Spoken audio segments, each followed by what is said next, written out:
You're listening to the Jay Bird Watching Podcast, the official podcast of jaysjournal.com and fansided.com, where we discuss all things Toronto Blue Jays baseball. We'll talk about news, rumors, and game recaps. So whether you're a diehard fan or just getting started with the team, this is the podcast for you. Here's your host, Craig Borden, with co-hosts Jason Lyons and me, Ken Alfred. You're listening to the Jay Bird Watching Podcast. Good evening, Blue Jays fans. Welcome to the official podcast of jaysjournal.com, Jay Bird Watching. I am your host, Craig Borden, with co-hosts Ken Alfred, Jason Lyons. Fellas, how we doing this evening? Doing all right. Still trying to dig out from all the snow that we just got hit with. So we got about 25 centimeters here in Ajax, Ontario. But it's funny, and I'll make this point really quick, is that I was reading a lot of news and they're saying this is a record-breaking storm. But they totally forgot January 2022. We got 60 centimeters of snow. So anything less than 60 centimeters is not record-breaking. It's just... Or that whole fact that Buffalo, New York isn't that far from you. That is true. Just saying. So, Jason, how are you doing this evening? Dude, if I was any better, I'd be twins. I was making hat choices today, and I wasn't sure what to wear based on, successes over the weekend. And I don't like to toot my own horn, but toot. So big weekend for the Niners, which was awesome. And my kids are starting their hockey playoffs over the next sort of week and a half. So tons of fun and mayhem around the house, and I wouldn't have it any other way. That sounds about par for the course, my friend. Everybody will notice we have a fourth guest here with us this evening, and we have our friend Evan from Jay's Journal. Evan, how we doing? Fantastic. Happy to be here, just talking shop with the guys. Yeah. Well, it won't be quite as hectic the last time you were on the show, and I recommend for any Blue Jays fans that want to dive into our funness, and I guess I should probably just be that guy that posted it all over again. During the last year's lockout, Evan was one of the Jays Journal writers that joined us and had the Guess That Blue Jay night when we went writers versus podcasters. Correct me if I'm wrong. That was a pretty close matchup, Evan. Did you squeak that out by 0.1 points in the tiebreaker or something like that? Yeah. Squeaked one in at the end of there. So that was a fun evening and a good show that everybody can come back and tune into. So there was no news because guess what? Lockdowns suck. So at least we don't have to deal with that this offseason. So anyways, we are going to talk a many of one Toronto Blue Jays related topics this evening. And first things first, I think we got to talk the main rumor of the hour, because it actually even sounds like it might be imminent or there might be a trade in place. It would just not the final particulars and actual signing on the dotted line, is that the rumor is that Scott Barlow of the Kansas City Royals has been traded or will be traded for Cavan Biggio. Evan, you're the guest on the show this evening. You get to go first. How are you thinking on that? Well, I've been a Biggio defender for a while, but you look at the depth on this team, position by position, it's really hard to see where not having Cavan Biggio there really hurts them. You look at the positions Cavan can play, at least competently, between second, first, third, and corner outfield. The Blue Jays have done a good job at going out and getting guys to fill those spots and making sure that there's a second and third option behind who they're going to be throwing out there day by day. So losing Cavan in that sense, potentially, right? Nothing's for sure yet, but losing Cavan in that sense, I don't really think it hurts them that much because they're covered there. And getting a guy like Barlow, you want to talk about guys they've been missing, swing and miss guys out of the bullpen. I wouldn't say he's the biggest swing and miss guy available, but just given what he's done, the consistency over the last couple of years, it's hard to really complain about a potential arm like that in the pen, right? So I think there's definitely a pretty good fit there. KC rebuilding team. I think they could use a guy. Biggio's not a rookie anymore, but he's certainly still on the younger side. Can play a variety of positions and put up competent at bats when he's healthy.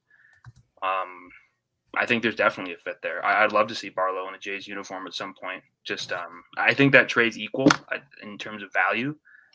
That'd be something I would love to see happen. There's a rumor there might be a couple throw-in minor league guys to balance out the fact that salary. Barlow's making a little bit more than or less than Biggio is or something like that. So, but it was wild card level players were being mentioned.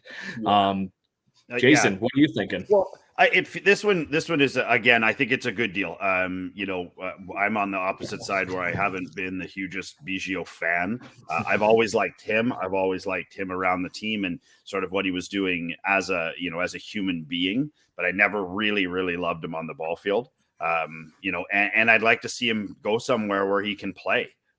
He had a very undefined role for the last couple of years of the Jays. And I think coming out of training camp, that was something that was going to be essential for him, was to have some sort of definition to, you're going to play left, you're going to play right, you're going to play two, you're going to play wherever. And so, that's good for him. Barlow is 6'3", 210. So he's not a little dude. He had a good year last year. He's got a good ERA. He's a good strike throwing pitcher, throws hard. So I think he's a good, if that is a done deal, then I think that's a good deal for the Jays. And he fits into a number of different boxes that I think we've talked about over the last couple of weeks. Yeah. Having that one extra bullpen arm is going to greatly help this team. And Ken, I'm looking at his projections, as we like to have fun with on this show. If he stays in Kansas City, they were, projecting him at a 2.96 ERA and get it into 70 innings out of the bullpen. That's a lot of innings for a guy to be eating up out of the bullpen, and keeping a sub-3 ERA is pretty impressive. And he was, where did I lost it? He was very sub-3. He was 2.18 last season in about the same amount of innings. So it's pretty impressive to be able to get somebody like that for a piece that we would love to keep, but we really don't have a home for. Yeah, no, exactly. I mean, I think he's going to bring some added depth to the bullpen, like you said. Gives Romero as well a chance to take a break every so often, because it seems like he's saving a lot. Like, I think the last couple of seasons, he's nailing a lot of saves, 16, 24. I'm like, wow, that's really good. So if Romero's off his game or something like that, we have another potential closer to it. So I think that's going to help. And like I said before, I've always like Evan was saying, I've always been a Biggio guy in terms of, I just want him to do well. And maybe just this is not the place for him to be as well as as maybe we think he can actually be. So maybe this change of scenery, if it happens, will probably be beneficial for him. And didn't we just avoid arbitration with him last week or something like that as well? Yep. So it's a guaranteed rate with him for the Kansas City Royals, which helps their financials too. Now they don't have to worry about, it's a locked in known amount of money for this season. Oh, okay.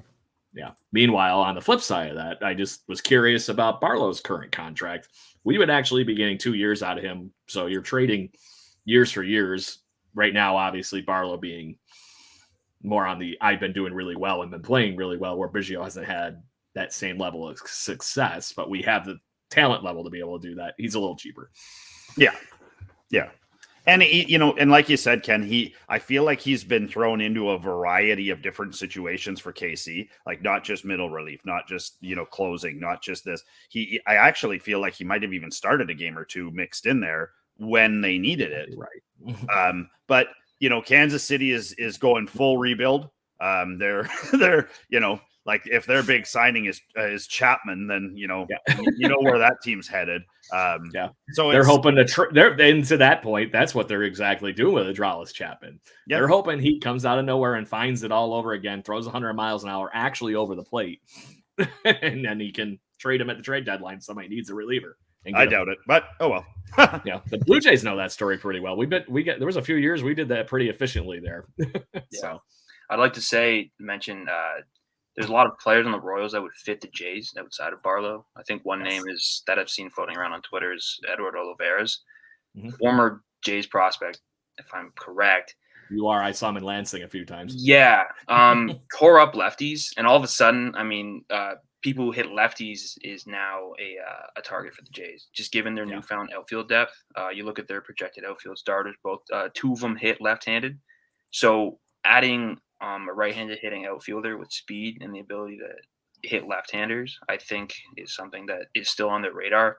I would have loved to see Andrew McCutchen in a Jays uniform, but how can you complain about him going back to Pittsburgh? Right, that's awesome.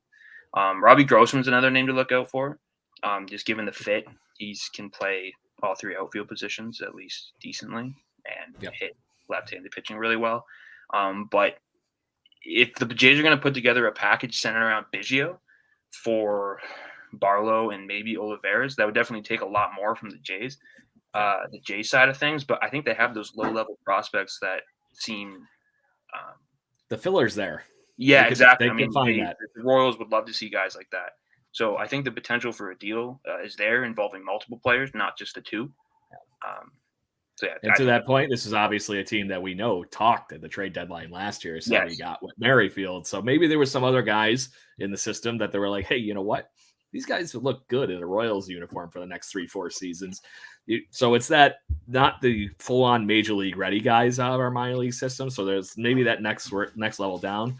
Or to your point, Evan, maybe it's something. This is a Ralvis Martinez and Biggio when you get what you just said. Yeah. High upside prospect with Biggio, and you get 2 major league ready guys to put on this roster. They did just dump Mondesi too, and I mean, if you look at the prospect to Boston, so he's probably going to end up being a pain in the ass. But you look at their infield depth in terms of younger players for the Royals. You got Witt, you got Lopez, you got Pasquantino, but there's one more spot on that infield that they're probably looking to fill for the future. And who knows, maybe someone like Ralvis could be that guy for him. It would be very beneficial, I think, for them to be curious about him because there's a couple of guys down the ways that might be also good for the Blue Jays that we don't need right now, unless obviously they talk about, some of the other fun that every other Blue Jays rumor seems to be about is Bo Bichette, which I don't get, but it is what it is. Those are hard ones to look at. Exactly. So before we dive into the main topics here and whatnot, is there anything that they've found in digging into Scott Barlow that they would be curious to talk about? No? I just know that he's a mean muggin. Have you ever watched him walk the guy, like as the guy walks up to hit, he's got that same Goose Gossage where he's just staring a hole in the back of your head. Like he watches you from the dugout right up to the box. So I like a guy like that. I like a guy who's big and intimidating and he's got the hair flying and solid. I like it. Yeah. Blue Jays fans probably haven't seen that intensity since BJ Ryan or John Rosh. he's no Randy Johnson, but still, right? So yeah, there you go. You can only be so intense. Yeah. Well, how tall was Randy Johnson? What, 6'10" or something? He was tall. He was really tall, right? Yeah. He was a big boy. Yeah. So just to be this, because I don't know if anybody knows this, there's more than one reasons, obviously, that Randy Johnson is one of the most intimidating figures in baseball history on a mound. But obviously, everybody knows the fact that he basically killed a seagull with a pitch. Yeah. Killed is not fair to that seagull. He turned that seagull into a dove, into a comforter. It looked like a pillow exploded, just down. Honestly. So anyways, this is how savage Randy Johnson is. I don't know if you guys know what his post-baseball career is, but I'm happy to pop the quiz question here. He is a photographer professionally, and most of his photography is around being the guy that's on the baseball diamond, mostly in Arizona and all the other places he played. And does anybody want to take a wild guess what the logo for his photo business is? Don't tell me it's that bird with a baseball. Tell me it's a dead bird. Oh my God. Down with its legs up, cross-eyed. What? Savage. So just saying, you can only be so intimidating. But anybody, baseball fans, that's look that logo up for Randy Johnson photos, because that stuff's hilarious. Wow. So moving along, we got some other 6 degrees from Blue Jays news here as former Toronto Blue Jay Scott Rockin' and Rollin boys is heading to the Hoff. So congratulations to Scott Rollin for his more or less year and a half of being a Toronto Blue Jay. But we'll take it. Exactly.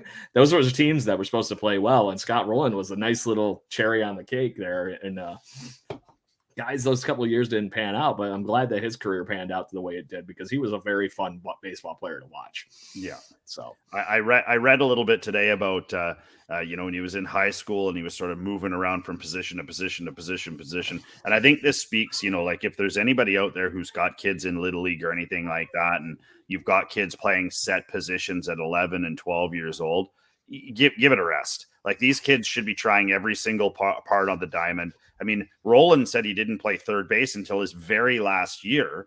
And then they were like, well, you're stuck here because the best player is playing short. So yes, he said from that point on, his whole career accelerated at a rate that he couldn't even, he went through high school like a rocket. He went into college, got drafted, went into the majors. I mean, 7-time All-Star, Golden Glove, career 281, over 2,000 hits. I mean, it's some guys don't make big waves. Like they're not making cannonballs. They're making, they just got their feet kicking in the water. And Roland was one of those guys, but he played so well. Like, I mean, he was so solid. Yeah.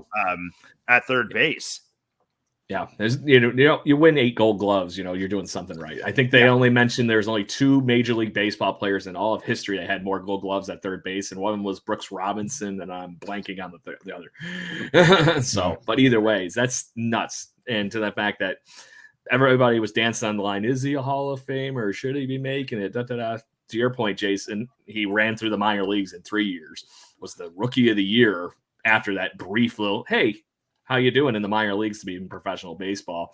Yeah, he didn't hit more than he only hit 300 home runs and had a ton of RBIs and a great batting average. But his defensive stuff was one of the best things that you could ever see in Major League Baseball. And he had great offense and was the main piece to those teams that he won a championship with. So, Scott, did we trade him or what happened to, like, why is he was only there with us for like a year and a half, he said? Basically, he did really well, and we traded him. And I'm trying to remember who we traded him for. So if that gives you any good ramification level on who the hell we traded him for, it was Edwin, but Edwin was the throw-in piece. Yeah, it was a couple of guys that never panned out outside of that. I'm gonna look it up so we can. The only other guy to have you mentioned Brooks Robinson, Mike Schmidt also had more goals. That's who it was. It was Schmitty. 2 Philadelphia both Hall of Famers. So I mean, I think not Roland isn't quite the same level as those guys. Those guys are legends of their franchise, but Roland, very deserved Hall of Fame nomination. Very much so, for sure. Yeah, and he went in with another former Jay. He's going in with Fred McGriff, right? Correct. Yes, very, very, also very cool.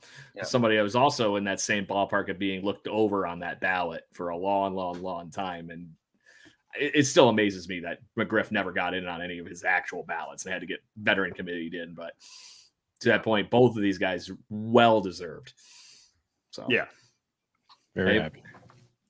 And there was lots of surprises on the people that didn't make it. Well, I don't know about surprises, but I mean, there's certainly a lot of guys that are knocking on the door that in the next couple of years are going to have to make it in. You have to think they will. How many inductees do they take a year? Is there a set number, or can it be as many as they want?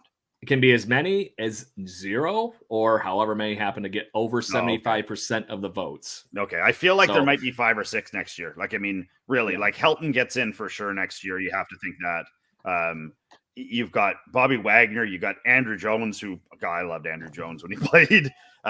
Beltran and Aroyd. Like, I mean, I don't know. I don't know if he's tarnished. Okay. I don't know if he's tarnished to the point where I don't think he is. Just to be this person, just to let my A-Rod anti-ism fly here, just as much as my Kiermaier-isms. Not only was he a cheater, he was a horrible human being too. So I'm sitting here going that. And if you look at the clauses on what makes it for, if this is something that they tell all the Major League Baseball writers that actually vote for the Baseball Hall of Fame, it's not what you did on the field, it's what you did for baseball. Those 2 things, I don't see how he helps on any of those, other than the fact that he's in the record books for probably all the wrong reasons in a lot of places. Yeah. So, and unlike Barry Bonds, I don't, you can't base his Hall of Fame career on only his Seattle Mariners stint. Because he admitted full on to taking steroids as soon as he got that giant contract from the Texas Rangers. Yep. So, just saying. Yep. He was the last on my list. Yes. But all things aside, that's how it goes. But that's a whole other argument for another day. So, let's get to the main topics for the actual evening here because we're already 20 minutes in almost. The Toronto Blue Jays have been hinting and dancing on we're going to extend people. And the first part of this whole thing I want to talk about is Vladdy has been very vocal lately all of a sudden, but in all the good ways, nothing bad. But the fact that he's more or less just, I'm best shape of my life candidate right now at the age of 23, 24, which is saying something because he's that confident coming into this spring. And he just got paid from his arbitration hearing, but the rumor is that there's some extensions coming around here. Let's talk Vladdy first. Have you guys seen what is going on with Vladdy and how the swagger is clearly amped up a notch from where it was last season? This looks like a previous season ago when he was fighting Shohei for the MVP level of confidence. No, I haven't really heard too much about it until you guys mentioned it. So you said he's like vicious. He's looking like a tank. Is that basically it, or what were you talking about? There was a couple pictures I saw that he's even like this isn't 3-4 years ago. Yeah, this is like you said, Ken. He's looking like a tank. He could be 25 pounds light right now, and he's turned it all into muscle. I mean, they showed that picture of them standing with like he just sort of had like a t-shirt on when they were at the Rogers Center doing the things for the opening. I mean, he's big, he's big, and he's got the thing that I look at, maybe a little differently than, and I do think he's ready to rip this year. I feel like he feels like last year was a miss, and he wants to be in that discussion with Shohei, and he wants to be in that discussion with Trout and every single year. And so he's got that coy smile on his face that was missing last year.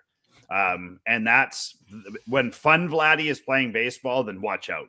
If it's not so fun Vladdy, then I mean, you're fine. You'll strike him out 3 times in the game. But fun Vladdy's not getting struck out. Fun Vladdy's putting one in the stands. And so I mean, I feel like, I've been reading when you sent it out the other day, I did a little bit of reading about, what he's been doing in the DR and who he's been working out with and sort of what they're saying about him. And I think that's more telltale, like, guys, major leaguers saying, watch out for him this year. Like, he's been hitting it and he's been clanging and banging all summer long. And he's been playing more baseball than he's ever played. And, he looks like he is on the precipice of possibly having one of the best seasons for anybody in a Jays uniform. He looks like an animal.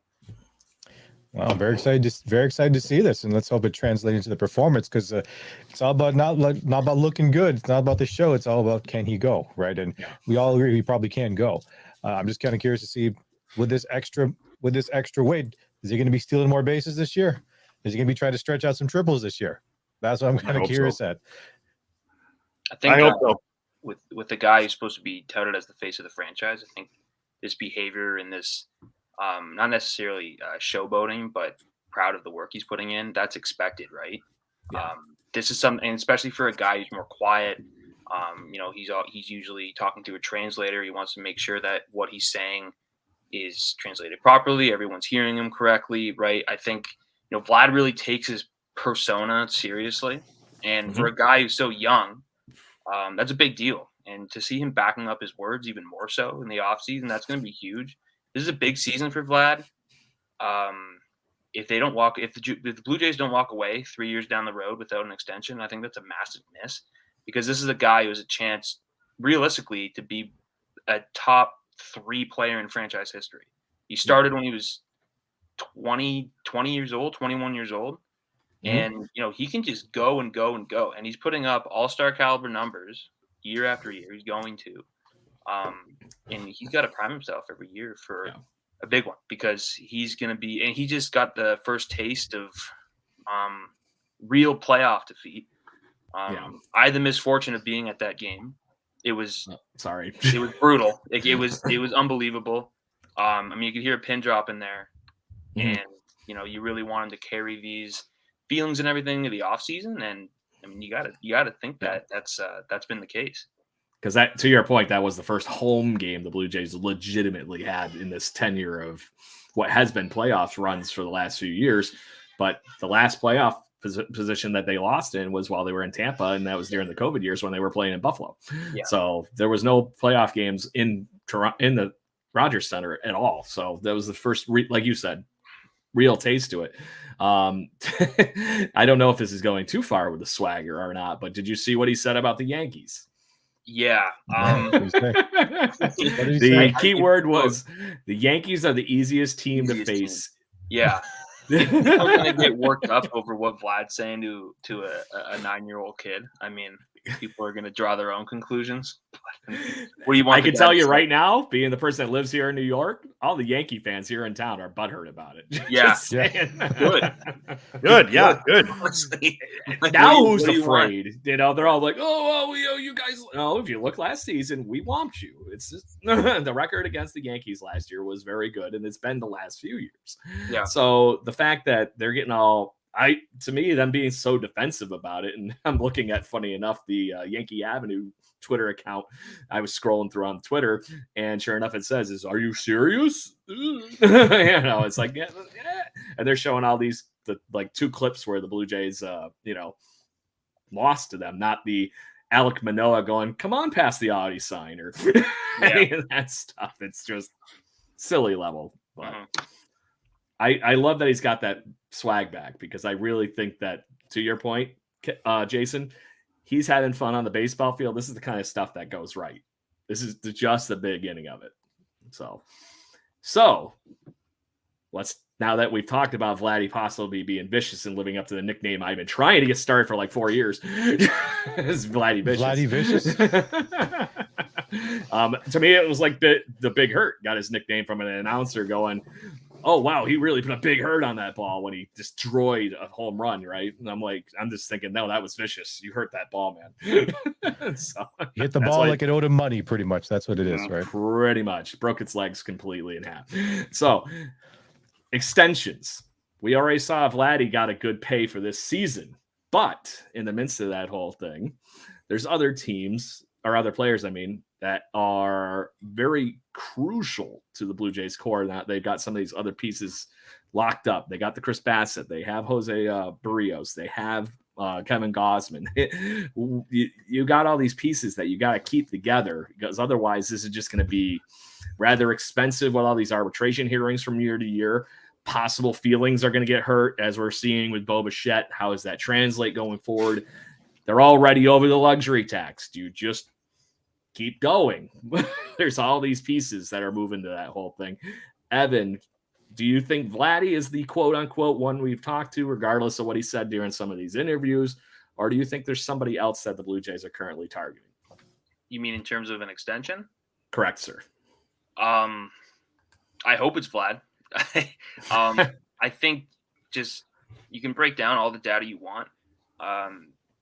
To have a player that consistently puts as much good contact on baseballs as you want, regardless of the launch angles. You see what he can do in a good season when he does get that launch angle up in 2021, and everything. Given the age, given his apparent love for the city, love for the team, love for the core, and him being a homegrown star, I hope it's him. The only other person you can really talk about is Bo Bichette. And if you're asking me, based on consistencies and based on the brand that the player themselves give out, I would think it's Vlad. Now, am I against a Bo extension? Not at all. But in a perfect world, you just get both of them. You got to expect, if anything, they're just going to get one, and I think it'd be Vlad. Yeah. Can I throw another wrinkle in? Yeah. Alek Manoah. That's another guy. I was going to say that. Yeah. Damn. You take everything Vlad loves about Toronto and you throw it on Manoah times like 10. That guy, personality-wise, everything. He bleeds blue at this point. Yeah, exactly. He might be as close as the Blue Jays get to a Tommy Lasorda or something. You know what I mean? If you keep him in Toronto, that's going to be the guy that bleeds Blue Jay blue the rest of his life. Yeah. So, Jason, go for it. You were all over that a minute ago. I'm sorry I scooped you. No, it's okay. I was looking at this quite a bit this afternoon, and it's one of those things where I certainly think Vladdy's a target, and that's what they should be doing. I think they should be locking Vladdy up. And honestly, I don't care if they lock him up forever. He and Manoah are the two guys that I think you could give the biggest distance to.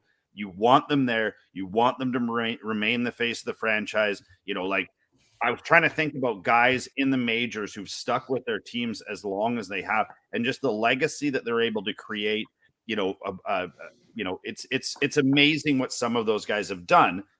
So you don't want to give up on either of those. And then Manoah came up, and you start to look, they're both probably going to be making somewhere around the same amount of money, annually. It's probably going to be in that sort of $27 to $30 million range, I would think, based on what we're seeing out there.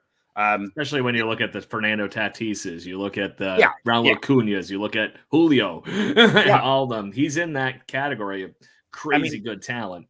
Bo, to me, it is, and it's interesting because when I was looking at this, a friend of mine brought up the fact that Randall Grichuk went through arbitration a number of times. and seemed happy with it. He got deals that he was okay with. And the Jays ended up keeping him for another couple of years and trading him, and it was a good deal all the way around. Grichuk never seemed to have any kind of grudge with the Jays. He always seemed to play well. I liked him. He was a good serviceable outfielder that started hitting the ball really hard. So, I mean, there's a lot of it may be not as much to Bo, but I would like to see Bo locked up. And then of course you've got Kirk and you've got Varsho. Those are guys that you're going to need to lock up too, depending on how and like how deep the coffers are and how far you want to go over the luxury tax and just start getting into Yankeeville. Like, I mean, it's we've got a lot of big numbers to throw up there, and so. I mean, obviously for me, it's Vladdy, and then Manoah too. Yeah. I thought it was interesting, Jason, you brought up the extension with Randall Grichuk, because this team, and this is from Charles Keim at Jay's Journal that was able to submit this article. Actually, funny enough, today where we're talking about all this on jaysjournal.com. Randall Grichuk and Jose Barrios were the only extensions that the new current management has actually implemented. True story. So, just saying that the one of those went so well. And Randall Grichuk. We haven't seen anything where I think that Jose Barrios is forget last season and move on with it. I would really be shocked to see something that horribly catastrophic ever again. And to your point, you have sure thing extensions, I think, basically with what you mentioned in Vlad and Manoah. But you do have the Dalton Varsho that just signed here, who's going to look like a monster. I don't think they're talking Varsho extension this offseason, though, because they want to see how he performs in Toronto, especially with another fence topic we're going to be talking about in a few minutes. But Kirk is an interesting one. And to that point, even a lesser extent, maybe in the ballpark, or at least cheap extension candidate would be Danny Jansen. I thought it was very ironic looking through. They were talking about the best catchers in baseball the other night on the MLB Network. Guess who was number 3 and 7? Kirk and Jansen. Yeah.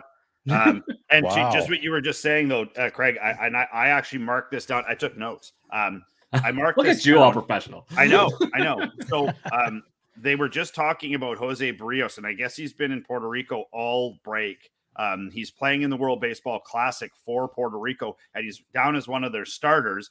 And the piece that I was reading was saying that they haven't seen him like this previous. Like, he was a good. I think he's angry. I really do it. I think he just wants to. Yeah, he's throwing it through guys' gloves, and like the break on his ball. They were like, he looks like a new human being. He's in better shape, throwing the ball harder. So. I mean, if he can come out firing this year, I'd be very interested. You mentioned he was trading in Puerto Rico. They actually had reports that he spent a good month or so around Christmas in the Blue Jays training facility in Dunedin. So yeah. He's hungry and wants the season to start. So it's interesting.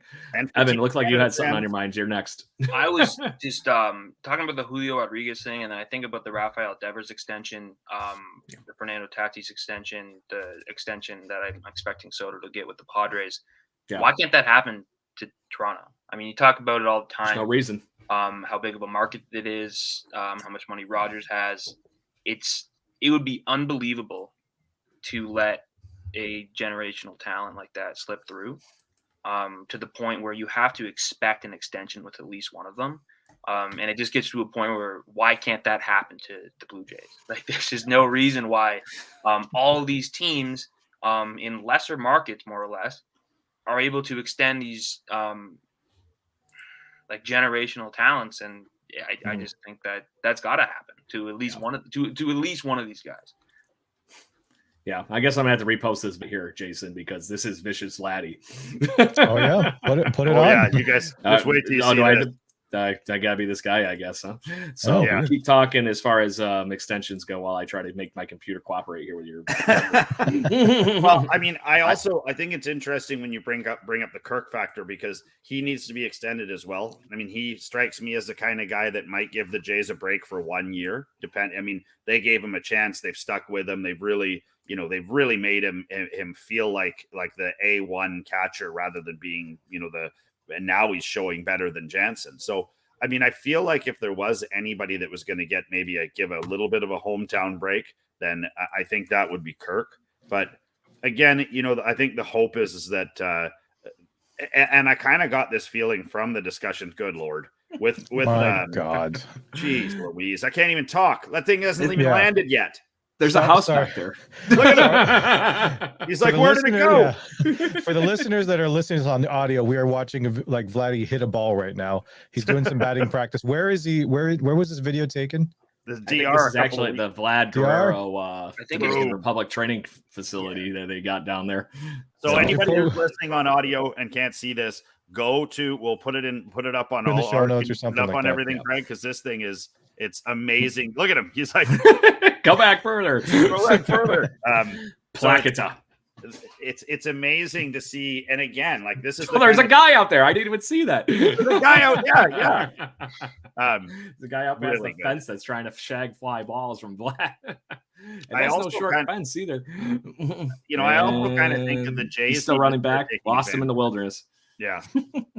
The Jays need to start taking advantage of this marketing wise too. Like there should be something already out there where Vladdy's breaking the glass in some of the new areas, and they're like, they can have people up there doing the repairs or something funny like that, or a guy taking one in his cup at the park, or it's too bad I'm not in marketing for the Blue Jays. I know, right? It's too bad. And to that point too, I don't know if you guys will remember this commercial, but because it was way back in the day and whatnot, but there was as we, I'm going to let the video loop here one more time for the fans that are watching on the live stream.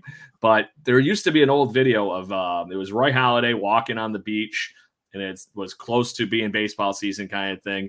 He picks up a pebble and just kind of like flicks it to skip the rock, and it sinks a boat out on the freaking lake. That's what you could be doing, to your point, Jason, to be a marketing person. Just watch him just, take out buildings and watch it like fall or something or whatever it might be.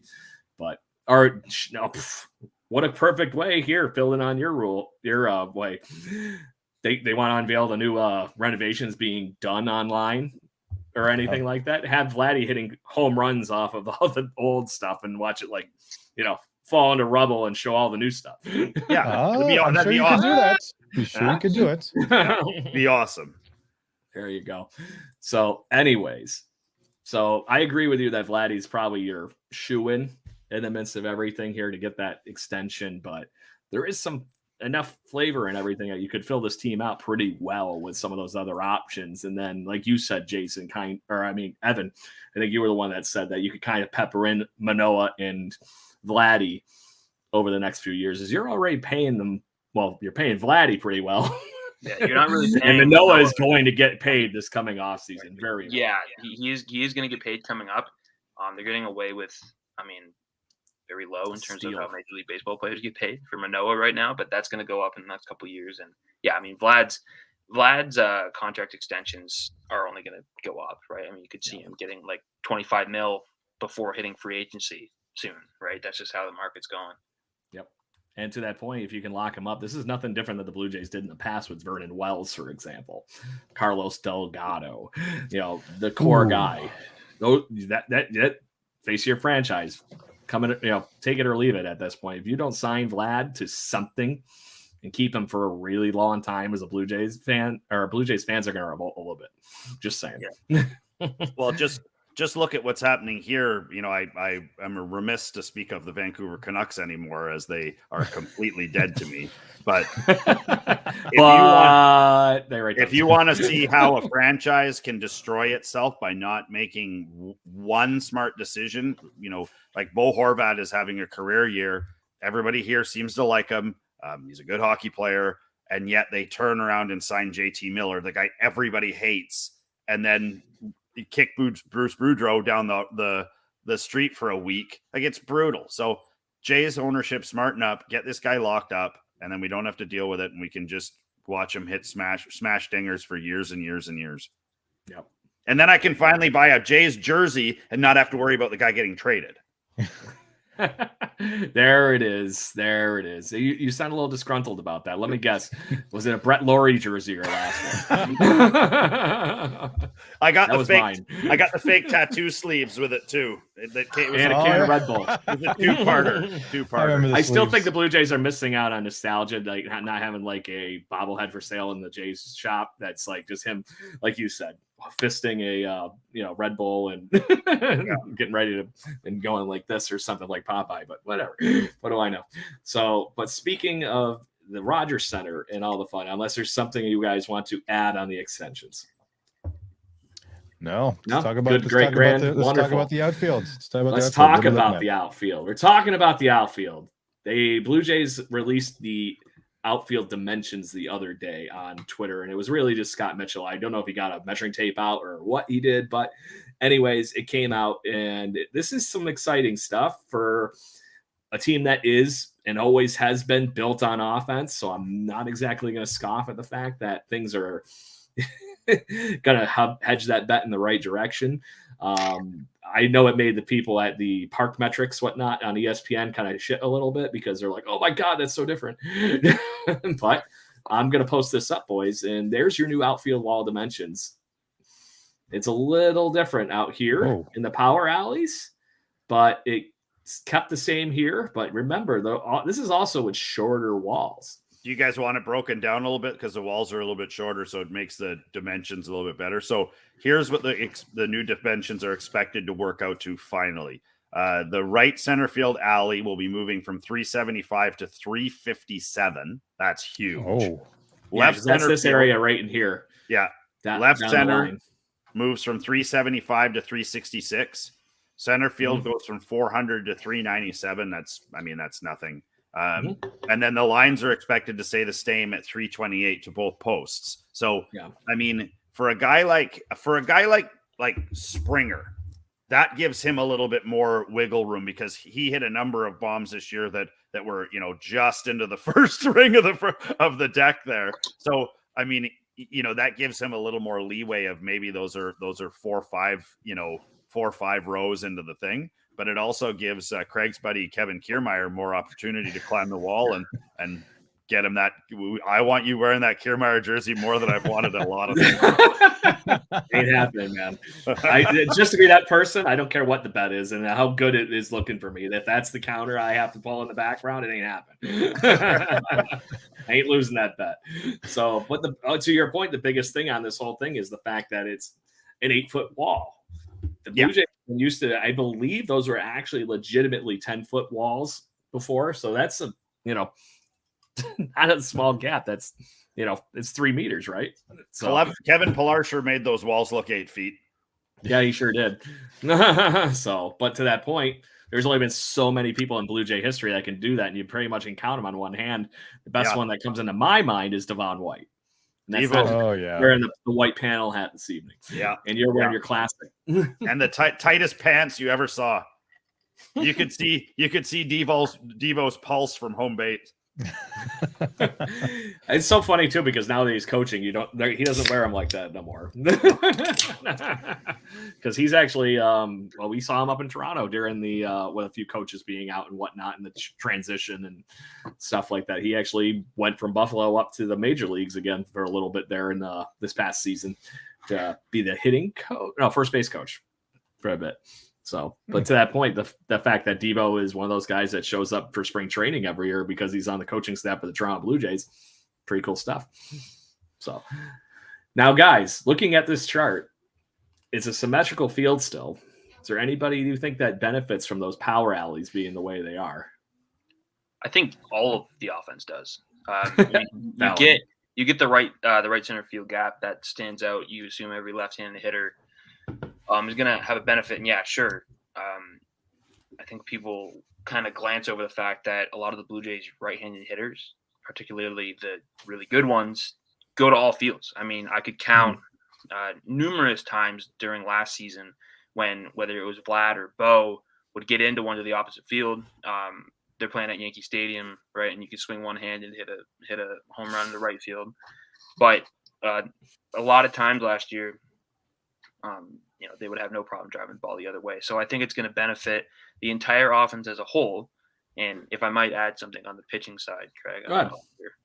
So the way I see it, and this is not backed up by data, I didn't really have time to get into this, but the way that a lot of the Blue Jays starting pitchers work, they keep the ball on the ground a lot. Like you've got sinker ballers in Manoah, Bassett, Barrios to some extent, and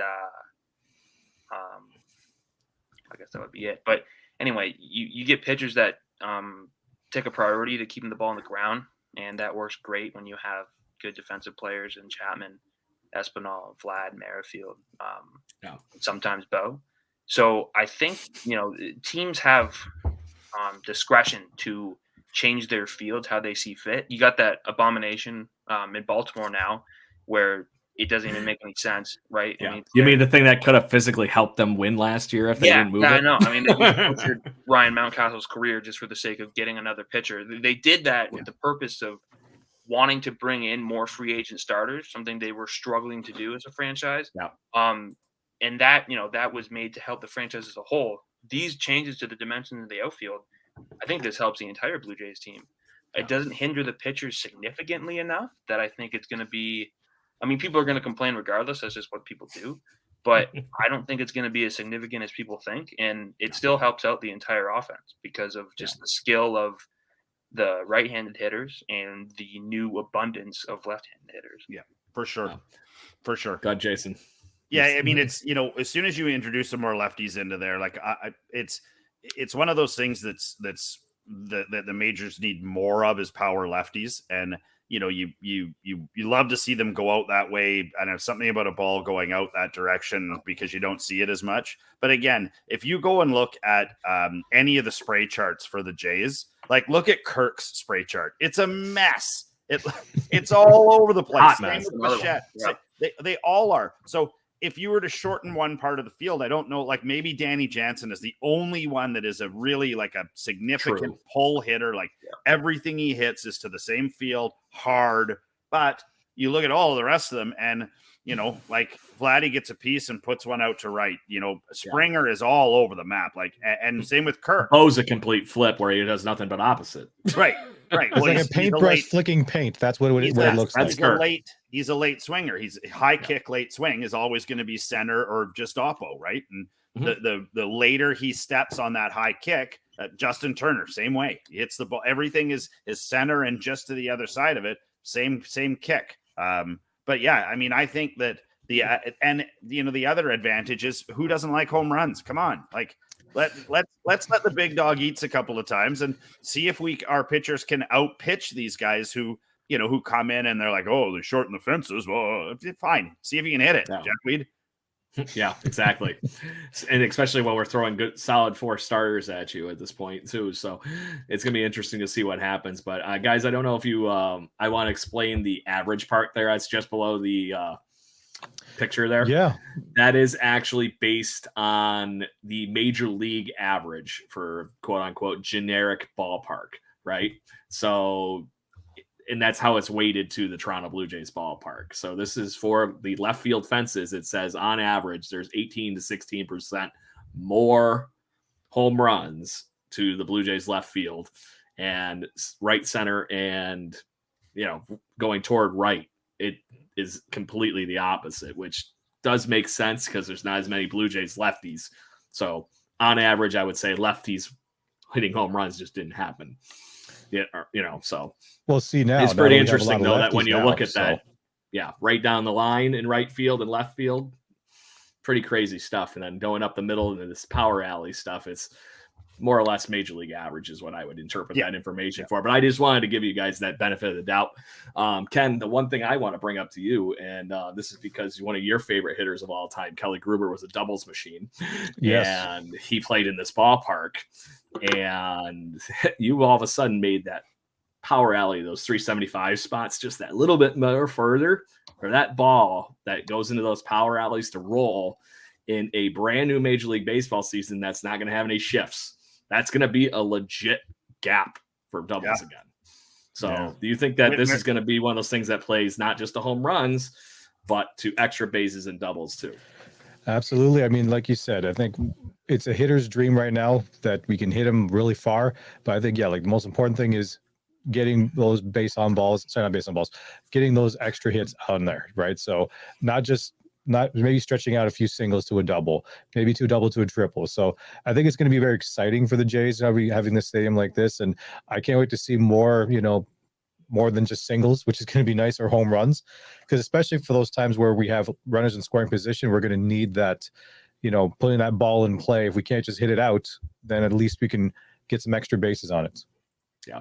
And to your point, you made a good point in the midst of that, was that little bit of extra ball run to the fence could be the difference between an extra base too. That single is now a double. That double could be the most exciting play in baseball, which is a triple. Yeah, it's just those kind of things. Guys that benefit. There's at least 5 guys straight up that benefit. I mean, Whit Merrifield is first. He benefits the most. He hits into those alleys all the time. He's fast. He's got the ability to turn 2 into 3 or 1 into, a long 1 into 2. Yeah. Vladdy, I mean, he's faster if he's slimmer. So, is he going to get more doubles? Great. Awesome. Springer, same thing. I mean, he hits the ball into those gaps a lot. Same with Kirk. Ball into the gap. Watch that little rotund ball of fuzz run around those bases. Maple beef. Yeah. Maple beef. And again, back to Kiermaier. I mean, Kiermaier is maybe not as fleet of foot as he was, but he's still fast. And I mean, he puts balls into those gaps, or if he picks the corners down the left and right side, if you've got a deeper area to run, I mean, that's his dream. That's where he can really show off as being an athletic part of the team. Yeah. Good deal. So anybody got anything else on that? Or we can move along. I got a couple surprise topics I wanted to actually purposely hit you with here at the end. Really? So, okay. Surprise. Go ahead, Evan. In terms of renovations, I think as a fan, the new destinations within Rogers Center, that's exciting. I know it's not absolute dimensions, but the restaurants and the bars are putting in there. It's pretty cool. Rogers Center was without its destinations for a very long time, which kind of made it feel like not a ballpark, more of a multi-purpose event center. But as a fan who is fortunate enough to go there a couple times a year, I'm looking forward to that. I am going to get my passport back on Friday. I will be there this summer. So anybody wants to join, I will be there this summer too. Awesome. Yeah, I guess Jason and I are gonna have to link up on dates so we can travel on the same date and we can all go, yay, Jay's Journal fan side night. Not that far for me to show up as well. So I mean, that's great. Yeah, that's why I just assumed you'd be there anyway, Ken. That's why I think so. I want my kids to see their first Jays game now that we're watching baseball more. So absolutely. Bingo. So on to your point, Evan, we actually had a lengthy discussion last week on last week's show on the actual renovations. They didn't have this information quite on hand at the moment when we were having that show, because it came out in between episodes. So one thing I wanted to spring on you, we talked Hall of Fame earlier with Roland and McGriff getting into the Hall this coming summer, which I'm actually might be making a pilgrimage for, because that's pretty damn cool stuff. And you don't see 2 former Blue Jays get into the Hall of Fame that often. So what Blue Jays in your heads should be Hall of Famers? Evan, I'm going to let you go pick one first. One that didn't make it that you think in your eyes should be a baseball Hall of Famer. Yeah, I think, this should be the easiest one. I think it's the biggest crime. Carlos Delgado, he has no business not being. It doesn't make any sense to me. It's a shame that you have to hope that he gets the McGriff treatment later on. Hopefully he's brought back. Hopefully he's put on there, but he's kind of without the team accolades, right? I don't think he has a World Series. I don't know how much he barely has any. He has a World Series in 93. Yep. He has that ring. He has a ring. Yes, but I think the individual accolades, the single game performances, how he is as a human being, like you were saying at the beginning of the show, he has all those boxes checked off, and how he's on the Hall of Fame is horrifying to me. If you look on paper, he is Fred McGriff. Yeah, and some. Absolutely. So just saying. Yeah. So that's that is. I wrote an article many years ago when I was still writing with Jay's Journal, which apparently after last week I'm all of a sudden doing again. I just haven't done a new article yet. Yeah.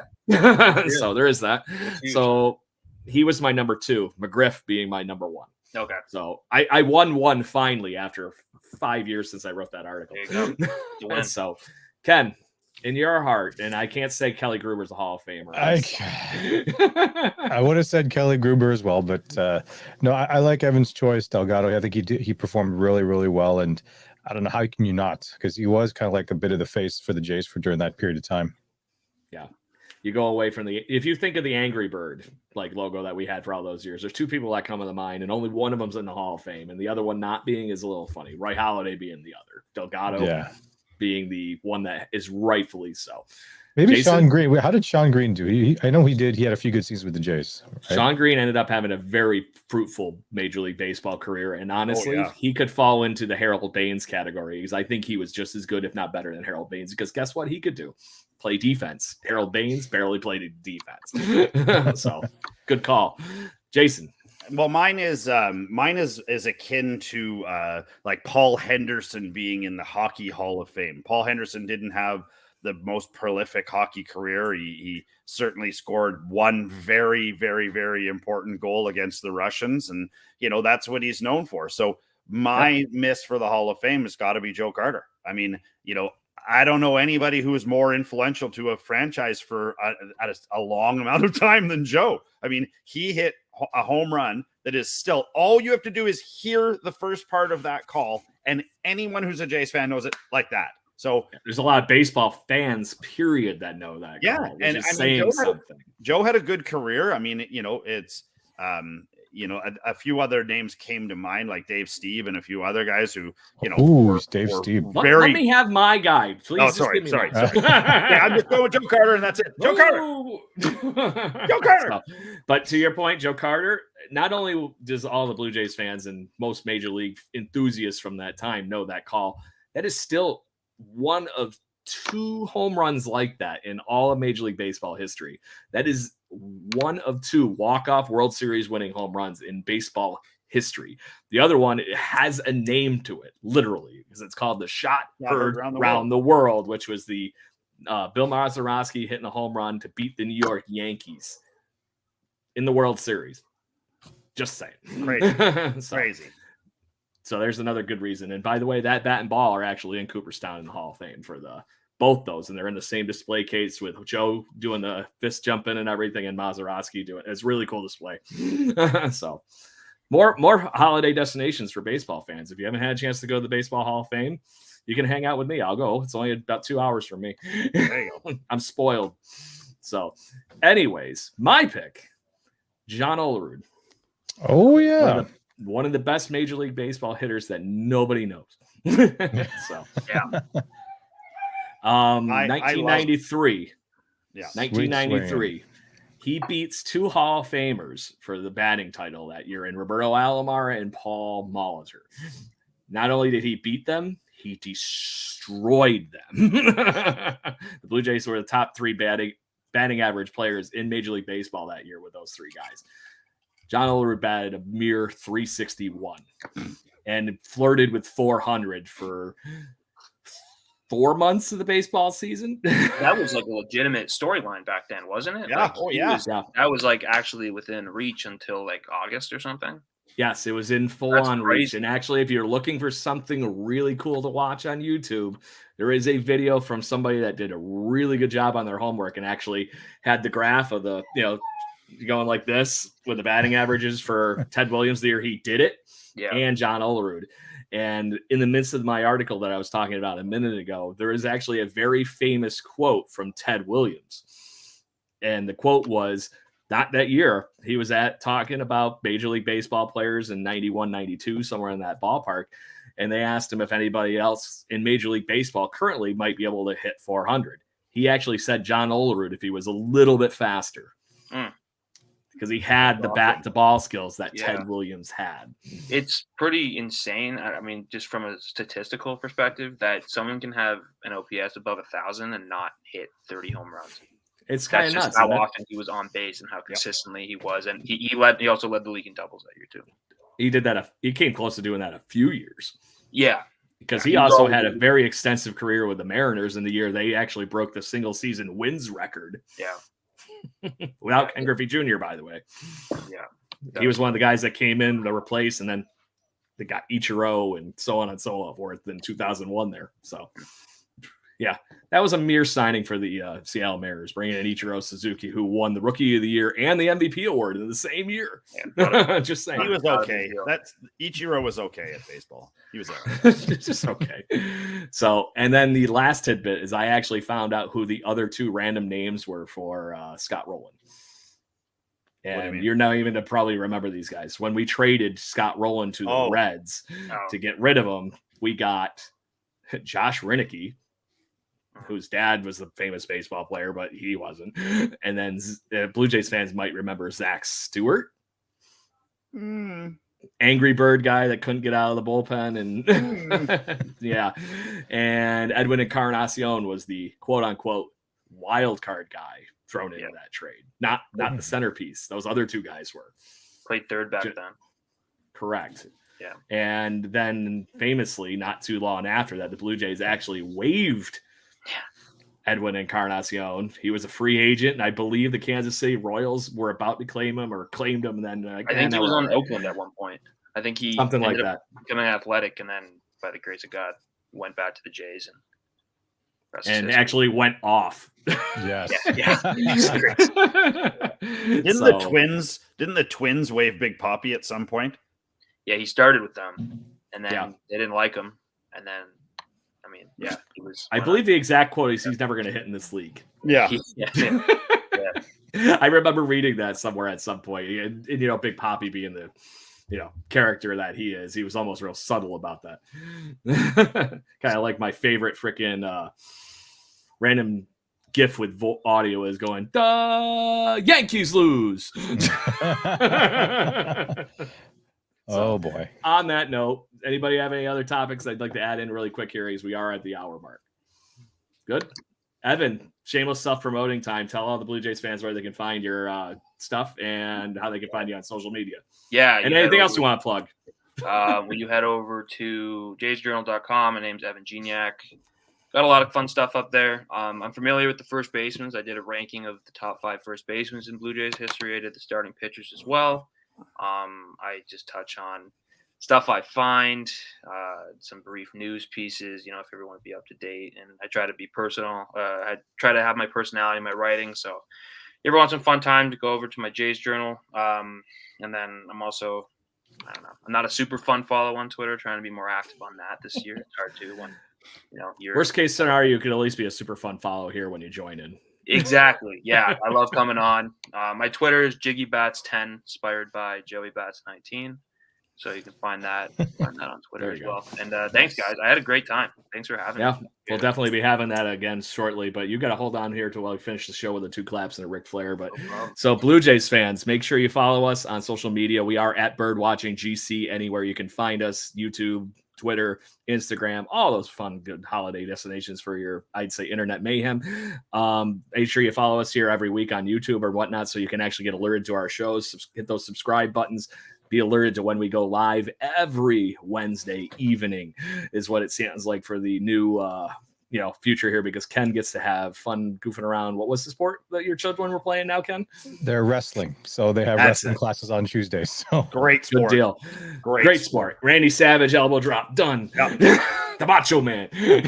So can't teach that. Stuff. Can't teach that. Can't teach that. Can't teach that. So, but Blue Jays fans, also make sure when you do not catch us for our live shows and all our wonderful recordings that you find us where we actually started this whole thing as a podcast, we are on everywhere you can humanly possibly think of: Apple, Spotify, Google Play, all that good stuff. And we are the official podcast of jaysjournal.com, part of Fansided. Blue Jays fans and the rest of you here, ready for 2 claps and a Ric Flair? Absolutely. 1, 2, 3. Woo! Let's go, Blue Jays. See you next week. Go.